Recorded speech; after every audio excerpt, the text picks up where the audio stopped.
कोणती भाषा बोलली जाते? So You why? have to speak in Kannada. No, we will not speak in Kannada. Not Indian beggars. Why we will You speak in people are not Kannada? Indian beggars. Why are you coming to Karnataka? This wait. is our land, okay? This is our land. Okay. This is our land, not Okay. your land. Okay. You have to speak in Kannada. Okay. Why should I speak in Hindi? Okay. Okay. Why should I speak in Okay. Hindi? Okay. क्या बोलता हो तो? नहीं मैं हाँ? देखिए क्या दिक्कत है उठा बोलता हो तो? नीट हिशोब वाले बोल समजलं का? हाँ? उठा बोलते तो? हे ना? मैं इन्स्पेक्टर बोलतो ना? कुठला इन्स्पेक्टर? हाँ?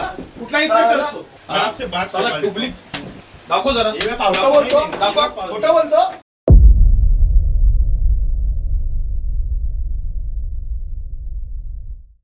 लैंग्वेज या भाषा आइडियली जिसका इस्तेमाल बातचीत के लिए होना चाहिए था, उसके लिए हम मारपीट कर रहे हैं, जिसका एक लौता पर्पस है हमारी मन की बात को दूसरों को समझा पाना और दूसरों की बात समझ पाना। उसको बचाने के नाम पे हम एक दूसरे का मुंह ही बंद कर दे रहे हैं। 2011 की सेंसस की रिपोर्ट के हिसाब से इंडिया में टोटल 22 ऑफिशियली रिकॉग्नाइज्ड भाषाएं हैं, जिन्हें हमारे कॉन्स्टिट्यूशन में शेड्यूल्ड लैंग्वेजेस कहा जाता है।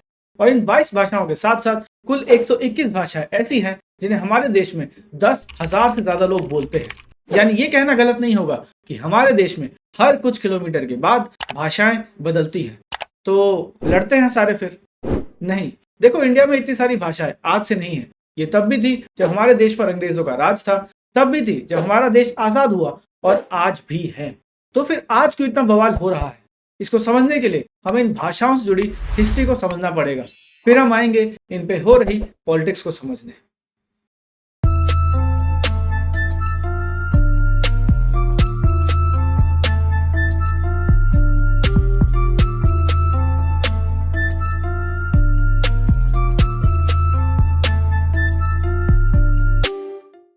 तो साल 1915 में इंडिया वापस आने के बाद गांधी जी ने आजादी की लड़ाई लड़ने का फैसला किया, और इसके लिए उन्होंने पूरे देश में घूमकर लोगों को इकट्ठा करना शुरू कर दिया।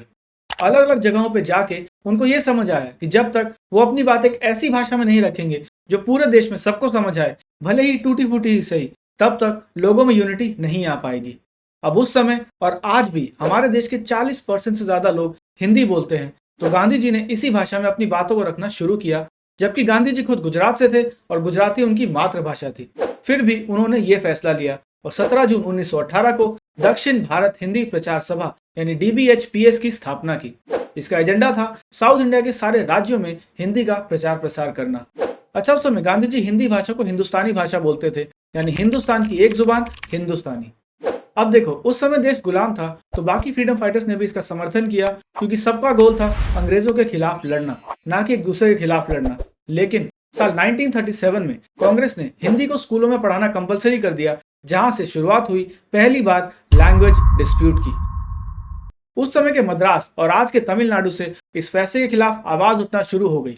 EV रामासामी और जस्टिस पार्टी यानी आज की DMK पार्टी, इन्होंने मिलकर द्रविडियन मूवमेंट शुरू किया, जिसका गोल था मद्रास पे जबरदस्ती की जा रही हिंदी इंपोजिशन को रोकना। द्रविडियन मूवमेंट पूरे 30 महीने चला और फाइनली फरवरी 1940 में उस समय के British governor of Madras lord Erskine ने मैंडेटरी हिंदी की पढ़ाई का फैसला वापस ले लिया। अब मद्रास में ये सब होता देख बाकी स्टेट जैसे कि बंगाल, केरला और महाराष्ट्र ने भी हिंदी इंपोजिशन के खिलाफ बोलना शुरू कर दिया था। उनका कहना था कि हिंदी के इंपोजिशन से उनकी खुद की भाषाएं पीछे रह जाएंगी और शायद खत्म हो जाएंगी। अब एक तरफ देश में आजादी की लड़ाई चल रही थी, तो दूसरी तरफ हमारे ही देश में अपनों के बीच ही भाषा को लेके ये लड़ाई शुरू हो चुकी थी। फिर आया 6 दिसंबर 1946, जब हमारे देश का कानून लिखे जाने की शुरुआत हुई, और इसी के साथ शुरुआत हुई देश का नेशनल लैंग्वेज चुनने की।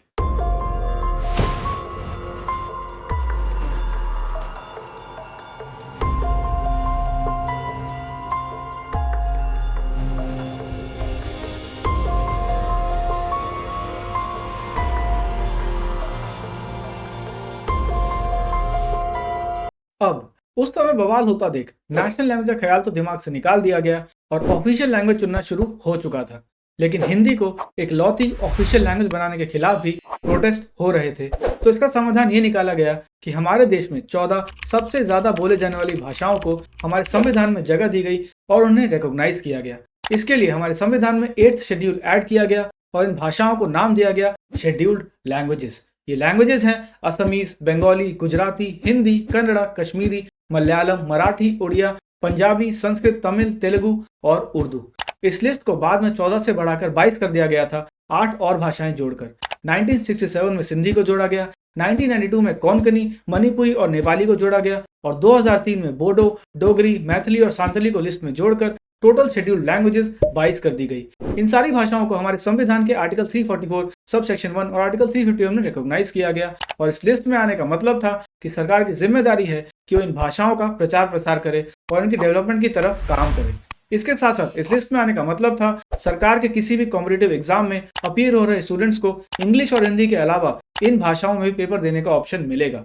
अब इन शेड्यूल्ड लैंग्वेजेस में से हिंदी को देश की ऑफिशियल लैंग्वेज बनाने का प्लान किया गया, लेकिन उस पर भी फिर से वही प्रोटेस्ट शुरू हो गए। यहाँ पे अब 3 स्कूल ऑफ थॉट्स चल रहे थे। पहला था आर.वी. दुलेकर, सेठ गोविंद दास और इनको सपोर्ट कर रहे लोगों का, जिनका कहना था कि देवनागरी स्क्रिप्ट में लिखी हुई हिंदी ही हमारे देश की ऑफिशियल लैंग्वेज होनी चाहिए। वहीं दूसरा स्कूल ऑफ थॉट था Frank Anthony, T A. Ramalingam Chettiar, Nazeeruddin Ahmed और इनको सपोर्ट कर रहे लोगों का, जिनका कहना था कि इंग्लिश को ही हमारे देश की ऑफिशियल लैंग्वेज रहने देना चाहिए। अब इनके बीच तीसरा स्कूल ऑफ थॉट लेके आए पंडित जवाहरलाल नेहरू, जिनका कहना था कि जबरदस्ती इंग्लिश को हटा के हिंदी या हिंदुस्तानी को ऑफिशियल लैंग्वेज बना देने से साउथ इंडिया में भारी प्रोटेस्ट हो सकते हैं। तो फाइनली नेहरू जी के स्कूल ऑफ थॉट को माना गया और ये सोल्यूशन निकाला गया कि कॉन्स्टिट्यूशन लागू होने के बाद से यानी 26 जनवरी 1950 से 15 सालों तक इंडिया के 2 ऑफिशियल लैंग्वेजेस रहेंगे, हिंदी और इंग्लिश। अब ये करने के लिए हमारे संविधान में ऑफिशियल लैंग्वेजेस के लिए एक आर्टिकल डाला गया, आर्टिकल 343। इसमें 3 सबसेक्शन बनाए गए। आर्टिकल 343 सब सेक्शन 1 में देवनागरी स्क्रिप्ट में लिखी हुई हिंदी को यूनियन यानी बंटवारे के बाद जो यूनाइटेड इंडिया बनेगा उसकी ऑफिशियल लैंग्वेज माना गया। इसी आर्टिकल के सब सेक्शन 2 में इंग्लिश को हमारे कॉन्स्टिट्यूशन लागू होने वाले दिन से यानी 26 जनवरी 1950 से आने वाले 15 सालों तक यानी 26 जनवरी 1965 तक ऑफिशियल पर्पसेस में यूज करने की परमिशन दे दी गई। और फिर इसी आर्टिकल का सब सेक्शन 3 जो कि सबसे इंटरेस्टिंग है, उसमें पार्लियामेंट को पावर दी गई ये डिसाइड करने की कि 15 साल बाद इंग्लिश को ऑफिशियल पर्पस में यूज करने के लिए जारी रखना है या रोक देना है। अब ये सब सेक्शन इंटरेस्टिंग इसलिए है क्योंकि ऑलरेडी भाषा को लेकर बहुत प्रोटेस्ट चल रहे थे।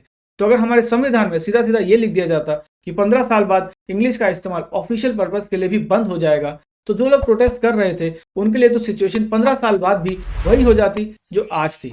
हालांकि हिंदी को ऑफिशियल लैंग्वेज बनाने के पक्ष में बैठे सभी सीनियर लीडर्स तो यही चाह रहे थे, लेकिन देखो प्रोटेस्ट कर रहे लीडर्स इतने बेवकूफ नहीं थे कि उनको ये समझ नहीं आता। तो ऐसा करने से माहौल और बिगड़ सकता था और आजादी के इतने पास खड़े होकर कोई भी आपसी लड़ाइयां नहीं चाहता था। इसलिए इस तीसरे सबसेक्शन से हमारे कानून में इंग्लिश को एक रास्ता दिया गया हमारी ऑफिशियल लैंग्वेज बने रहने का। मुझे हिंदी आती है तो मैं हिंदी ही बोलूंगा ना, आपके कहने से मैं अंग्रेजी नहीं बोलूंगा ना। और अंग्रेजी विदेशी भाषा है। यदि आप तमिल बोलने के लिए मुझे कहते तो मुझे प्रसन्नता होती।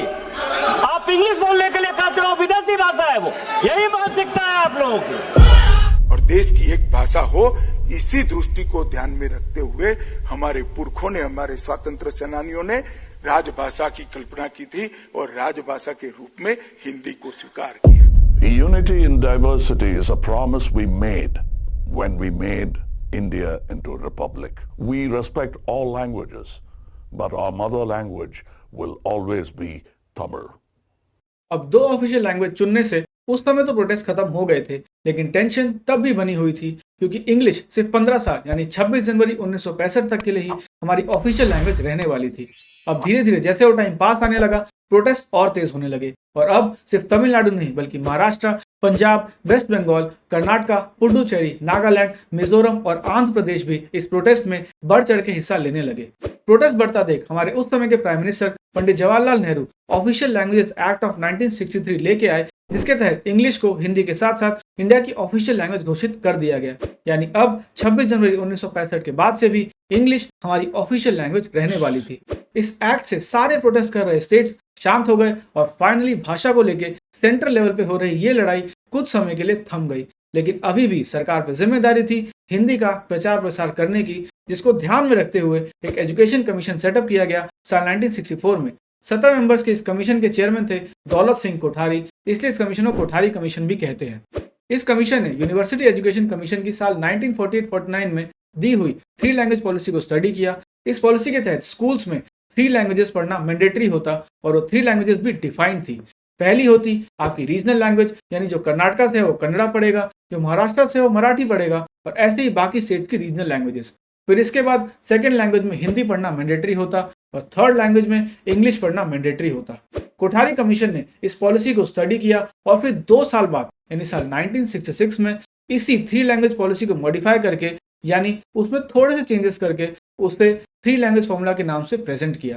अब इस फॉर्मूला में हिंदी और नॉन हिंदी स्पीकिंग स्टेट्स को डिवाइड किया गया और दोनों के लिए 2 लैंग्वेजेस तो मैंडेटरी थी, हिंदी और इंग्लिश, लेकिन थर्ड लैंग्वेज के लिए हिंदी स्पीकिंग स्टेट्स को कोई भी मॉडर्न इंडियन लैंग्वेज पढ़ने के इंस्ट्रक्शन दिए गए, जिसमें प्रेफरेंस थी साउथ इंडियन लैंग्वेजेस की, और नॉन हिंदी स्पीकिंग स्टेट्स को अपनी रीजनल लैंग्वेज पढ़ने का ऑप्शन दिया गया।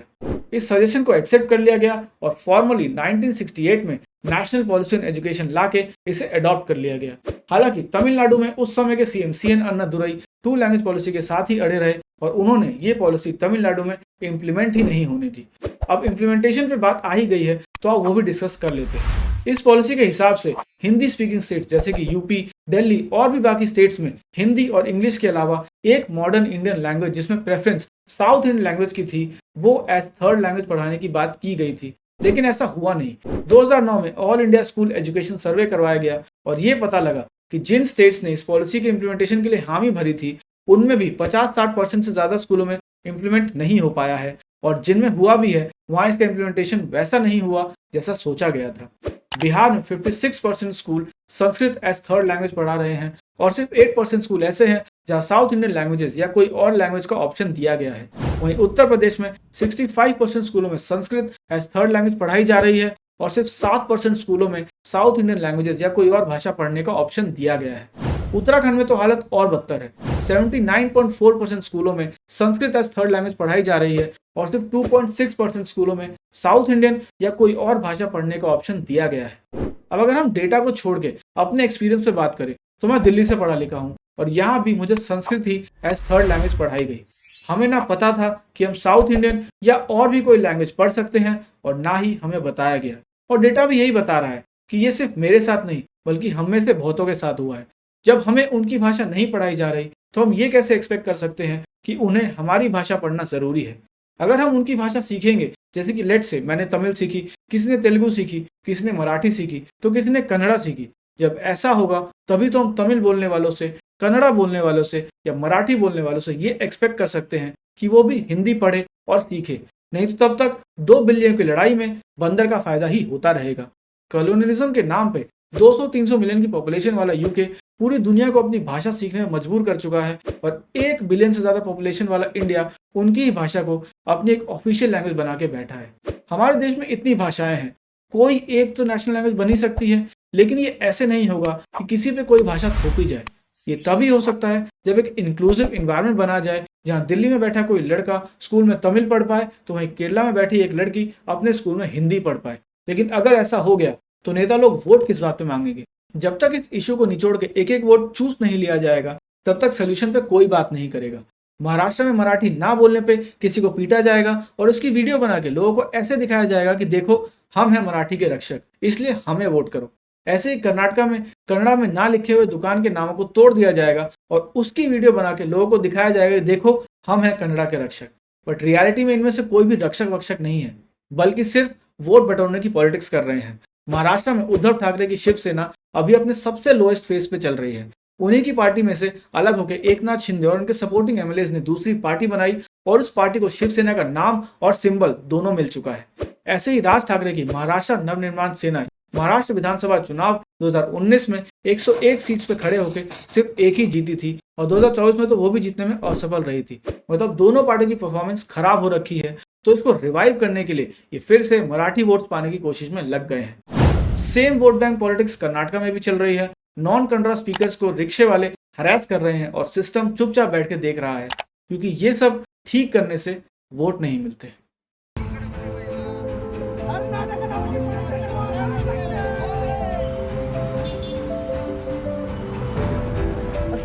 war across the Dravidian heartland, stretching into Maratha and Kannada territory. Marathi बोलते मी महाराष्ट्रात माझ्या तो मग तू नाहीये मराठी बोलतो नाही बोलतायत मराठी ठेवणार नाही का तुला महाराष्ट्रात समजलं ना तुम कौन होती हो मैं तुम कौन होती हो तो मैं भी इधर की ही हूँ समझ में आया ना नहीं बोलना है क्यों बोलूं ಏನು ಮಾಡ್ಕೊಳಕಾಗಲ್ಲ ಕನ್ನಡ ಮಾತಾಡೋ ಅಂತ ಹೇಳಿದ್ದಾನು ಮತ್ ಕರೋ ಆಯ್ತಾ ಕನ್ನಡ ಮಾತಾಡೋ ಅಂತ ಹೇಳಿದ್ದಾನು ಆಯ್ತಾ ಬೆಂಗಳೂರು ಮೇರಾ ಹೋ ತೋ ನೀನ್ ಬೆಂಗಳೂರು ಬಂದಿರೋದು ಹಿಂದಿ ಮೇ ಬಾತ್ ನಾನ್ ಹಿಂದಿ ಮಾತಾಡಲ್ಲ ನೀನ್ ಕನ್ನಡ ಮಾತಾಡಬೇಕು ಬೆಂಗಳೂರು ಬಂದಿರೋ ನೀನು तो इस वीडियो में इतना ही। वीडियो में बताए गए फैक्ट्स जहां से लिए गए हैं उनका लिंक मैंने डिस्क्रिप्शन में दे दिया है, आप चेकआउट कर सकते हैं। वीडियो अच्छी लगी हो तो लाइक कर देना, चैनल को सब्सक्राइब कर लेना। Thanks for watching.